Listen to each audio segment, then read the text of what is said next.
ಮೂರನೇ ಹಂತದ ಮತದಾನ ಮುಗಿಯಿತು. ಇನ್ನು 4 ಹಂತಗಳ ಮತದಾನ ಪ್ರಕ್ರಿಯೆ ಬಾಕಿ ಇದೆ. ಈ ನಡುವೆ ಮಾನ್ಯ ಶ್ರೀ ನರೇಂದ್ರ ಮೋದಿ ಅವರು ತಮ್ಮ ಜೀವನ ಗಾಥೆಯನ್ನ ಬಿಚ್ಚಿಟ್ಟಿದ್ದಾರೆ. ನಟ ಅಕ್ಷಯ್ ಕುಮಾರ್ ಜೊತೆ ಅವರು ಕೊಟ್ಟಂತಹ ಸಂದರ್ಶನ ಇಲ್ಲಿದೆ. जैसे मैं आपके एक स्टाफ मेंबर से भी बात कर रहा था, आप 3 या 4 साढ़े 3 घंटे ही सोते हैं. मतलब 7 घंटे तो सोना एक अमूमन एक शरीर को चाहिए. आप 3.5 घंटे ही सोते हो. ये बात आपकी सही है. मेरे जो जितने मेरे साथी हैं, मेरे जानने वाले लोग हैं, या हमारे जो अब सरकार में आया हूँ तो डॉक्टर भी रहते हैं, उन सबका मेरे से एक ही आग्रह रहता है कि मेरी नींद में बढ़ाऊं. राष्ट्रपति ओबामा जब मुझे मिले तो वो भी सबसे पहले मेरे से इसी के में उलझ गए. बोले मोदी जी क्यों ऐसा करते हैं?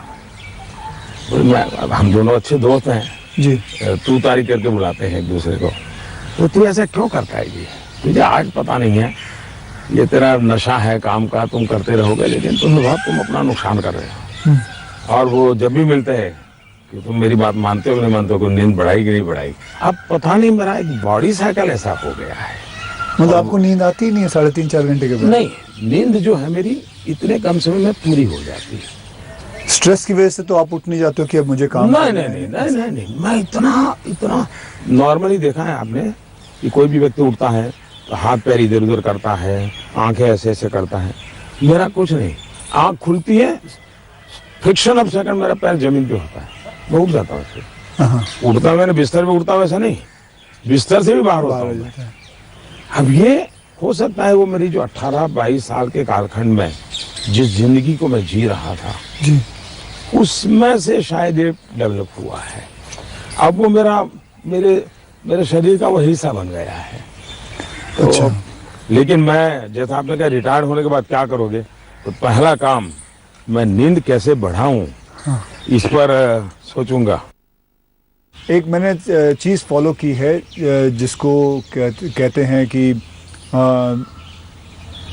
7-12-5 × 40, यानी 7 बजे मैं ब्रेकफास्ट कर लेता हूँ, 12 बजे मैं अपना लंच खा लेता हूँ और 5 बजे डिनर खा लेता हूँ. और × 40 यानी कि जब भी एक गस्सा खाता हूँ उसे 40 बार चबाना है. तो ये मैंने अपने शास्त्रों में पढ़ा है, कई लोगों से बात की है. तो आप इससे सहमत हैं? बिल्कुल सहमत हूँ, और ये बिल्कुल सही रास्ता आपने चुना हुआ है. हमारे देश में मूल आदत यही है. हाँ, ये वेस्टर्न जो वर्ल्ड आया उसने फिर धीरे धीरे इसमें ये बदलाव किया कि लोग, वरना हमारा किसान आज भी गांव में सूर्यास्त के पहले, नहीं लेना सर? मैं नहीं लेता जी. नहीं, सूर्यास्त के पहले थैंक यू, खाना खा लेता है. और दिन में भी आपने देखा होगा किसान सुबह एक प्रकार से, वो किसको आप नाश्ता कहते हैं, लेकिन एक्चुअली उसका वो लंच जैसा ही होता है. हाँ. वो काफी मात्रा में बड़े बड़े रोटी और सब्जी या चटनी कुछ लेकर के खेत चला जाता. दिन में थोड़ा सा लेकर के उसकी पत्नी सर पे कुछ रख करके जाती है. वो पूरा भोजन नहीं होता है. हाँ, थोड़ा होता है. ये आज भी हमारे देश में परंपरा है. ये आपका एक फैशन स्टेटमेंट बहुत बढ़िया है. मतलब दाढ़ी वाड़ी एकदम सही किया हुआ. और मतलब कभी कभी मैं देखता हूँ आप हाफ स्लीव कुर्ता पहनते हैं, ज़्यादा करके हाफ स्लीव कुर्ता पहनते हैं. तो ये जो फैशन, ये जो है, ये जो आपकी जो शेविंग और ये सब, क्या ये मतलब फैशन जो है ये आपने खुद ने किया है या आपने किसी को? आपने बहुत अच्छा सवाल पूछा.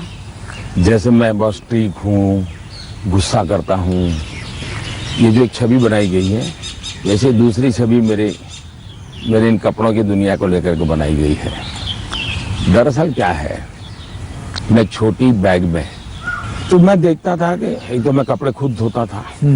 सीएम बना तब तक मैं कपड़े खुद धोया हूँ. ओके. कभी मैंने कपड़े, तो फिर मैंने कैसे सोचा कि लंबी बाहें रखता हूँ तो मुझे इतना ज्यादा धोना पड़ता है. दूसरा मेरे बैग में वो जगह ज्यादा लेता है, तो मैंने खुद ही काट दिया था. अच्छा, वो जगह ज्यादा लेता है इसलिए आपने इसको मैंने काट दिया था. ओके. हाँ, वो बात वो फैशन बढ़ गया जी. मैं जिस हिसाब से आप बताते हो कि मुझे लगता है आप जिंदगी में मतलब जब सीएम से यहाँ जब पीएम बने थे तो मैं ये जानना चाहूँगा कि सबसे वैल्यूबल चीज़ आप क्या लेके आए थे यहाँ इस घर के अंदर सबसे वैल्यूबल चीज़ आपकी क्या रही थी? अगर मैं वैसे ये पूरी बातचीत आपने पहले ही मुझे कहा कि मैं तो कोई राजनीति की चर्चा करना नहीं चाहता, नहीं, लेकिन कुछ मात्रा में मैं कह सकता हूँ कि प्रधानमंत्री बनते समय शायद और प्रधानमंत्रियों को ये बेनिफिट नहीं मिला है जो मुझे मिला है।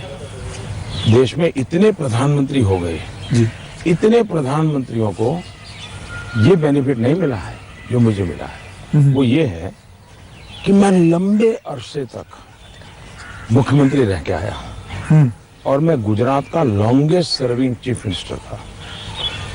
चीफ मिनिस्टर होने के नाते आपको बारीकियों से जुड़ना पड़ता है, बारीकियों से काम करना पड़ता है। आपको इश्यू आपके सामने सीधे आते हैं, सॉल्यूशन आपको सीधा करना पड़ता है। ये तजुर्बा शायद मेरे पहले के किसी प्रधानमंत्री को नहीं मिला, इतना सद्भाग्य नहीं मिला। देवगौड़ा साहब मुख्यमंत्री रहे थे लेकिन बहुत अल्पकाल के लिए। मैं बहुत लंबा रहा हूं। मैं समझता हूं कि इसने मुझे देश की सेवा करने के लिए बहुत बड़ी संबल दिया, बहुत बड़ी ताकत दी है। ये मैं अपना एक मान सकता हूं कि वहां से मैं लेकर के आया, ये जो देश के काम आ रहा है। मैंने कई बार आपसे मिला हूं, आप घड़ी जो है वो अभी तो आपने सही पहनी हुई है, लेकिन घड़ी आप ज्यादा करके ऐसे पहनते हो। घड़ी मैं सही पहनता हूँ क्योंकि मुझे मीटिंगों में बैठना पड़ता है ना। हाँ, तो मैं नहीं चाहता हूँ किसी को पता चले कि मैं ऐसे घड़ी देख रहा हूँ, उसको इंसल्ट फील होता है।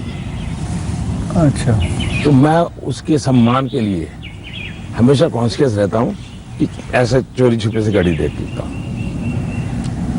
आप कोई बैठा है बात कर रहा है और घड़ी देखते हैं तो मतलब कि आप उसको इशारा करोगे बहुत हो गया जाओ, तो आप ऐसे रखते हो। हाँ, तो ये मेरे मन में ऐसा है कि ये किसी का एक प्रकार के हिडन वे में, मतलब बहुत माइन्यूटली आप लेकिन आप मानते, मैंने आपको ऑब्जर्व किया कि आप घड़ी उल्टी पहनते हो। मैं देखा था कई बार देखा आपने कि आप घड़ी उल्टी पहन के। सही देखा। ये ममता दीदी हाँ, साल में आज भी मुझे एक दो कुर्ते खुद सिलेक्ट करने जाती है और मेरे लिए एक दो कुर्ते भेजती है। अच्छा, that is something very big to know about. Sir, अच्छा, वो मिठाई भी बांग्लादेश के प्रधानमंत्री हैं शेख हसीना जी, तो मेरा दौरा हुआ तो ऐसे ही बंगाली मिठाइयों की चर्चा चली। तो आज भी वो साल में 3-4 बार कोई न कोई बंगाली नई मिठाई होगी तो स्पेशली ढाका से मुझे भेज देती है। अच्छा, वहाँ से। हाँ, स्पेशली बड़ा आग्रह करके। तो ममता दीदी को पता चला तो वो भी साल में 1-2 बार मेरे लिए कुछ न कुछ बंगाली मिठाई जरूर भेज देती है।